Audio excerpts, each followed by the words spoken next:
Auto driver మృతిపై డీజీపీకి NHRC నోటీసులు అంటే జాతీయ మానవ హక్కుల కమిషన్ నోటీసులు ఇచ్చిందట. సమగ్ర నివేదిక అందజేయాలని ఆదేశం. పోలీస్ కస్టడీలో లాఠీ దెబ్బల వల్లే ఆటో డ్రైవర్ మరణించినట్టు ఆరోపణలు. రాజేంద్రనగర్ పోలీస్ స్టేషన్లో ఘటన. కేసుపై ఎన్హెచ్ఆర్సీ సుమోటోగా విచారణ తీసుకున్నదట. మరి ఇదేంటంటే భార్యాభర్తల సమస్య.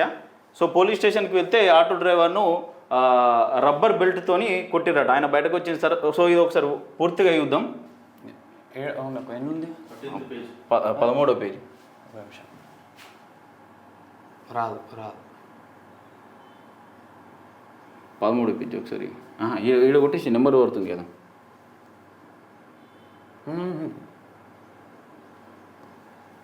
పడతలేదు ఇక్కడ.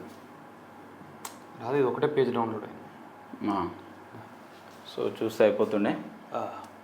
సో రిపోర్ట్ ఇచ్చిందట ఇది మానవ హక్కుల కమిషన్. మరి ఏమైంది ఏంది జాతీయ మానవ హక్కుల కమిషన్ అని. సో ఒకసారి చూద్దాం మరి ఏం జరిగింది అనేది ఒకసారి మనం తెలుసుకునే ప్రయత్నం చేద్దాం. దాటిపోయింది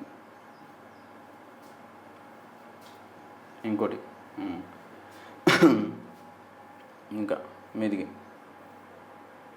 ఇది ఇక్కడ ఆటో డ్రైవర్ మృతిపై చదువు ఒకసారి. ఇక ఆటో డ్రైవర్ మృతిపై డీజీపీకి ఎన్హెచ్ఆర్సీ నోటీసులు.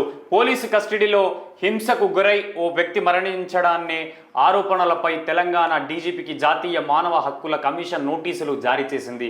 2 వారాల్లో సమగ్రమైన నివేదిక అందజేయాలని గురువారం ఆదేశించింది. ఆటో డ్రైవర్ మరణించిన అంశాన్ని మీడియాలో వచ్చిన వార్తల ఆధారంగా ఎన్హెచ్ఆర్సీ ఈ కేసును సుమోటాగా స్వీకరించింది. మీడియా కథనాల ప్రకారం హైదరాబాద్ రాజేంద్రనగర్ పోలీస్ స్టేషన్ పరిధిలోని ఆటో డ్రైవర్ 35 సంవత్సరాల వ్యక్తి అతని భార్య మధ్య కొన్ని మనస్పర్ధలు ఉన్నాయి. ఈ క్రమంలో 2025 మే 13న ఆటో డ్రైవర్ను అతని భార్య రాజేంద్రనగర్ పోలీస్ స్టేషన్కు తీసుకెళ్లింది.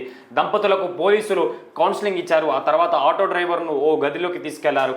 అక్కడ పోలీసులు అతడిని రబ్బరు బెల్టుతో తీవ్రంగా కొట్టారు. గంట తర్వాత అతడిని వదిలిపెట్టగా స్టేషన్ బయటకు రాగానే వాంతులు చేసుకుంటూ కుప్పకూలిపోయాడు.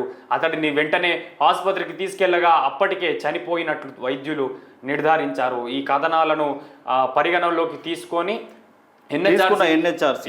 ఎన్హెచ్ఆర్సీ కేసును సుమోటోగా స్వీకరించింది. ఈ విషయాన్ని డీజీపీకి జారీ చేసిన నోటీసులను స్పష్టం చేసింది. మీడియాలో కథనాలు నిజమైతే ఇది తీవ్రమైన మానవ హక్కుల ఉల్లంఘనగా పరిగణించాల్సి ఉంటుందని సో ఎన్హెచ్ఆర్సీ చెప్పిందట.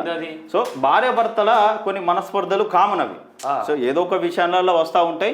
సో ఆమె ఎవడిచ్చిండు ఫస్ట్ నీ కొట్టే ఎవడిచ్చిండు అంటే ఒక వ్యక్తి ఆయన వాంతులు విరేచనాలతోని బయటకు వచ్చి కక్కుకొని హాస్పిటల్కి తీసుకెళ్లే మార్గం మధ్యలో చనిపోయింది అంటే వాళ్ళు ఎంత తీవ్రంగా ఉండాలి.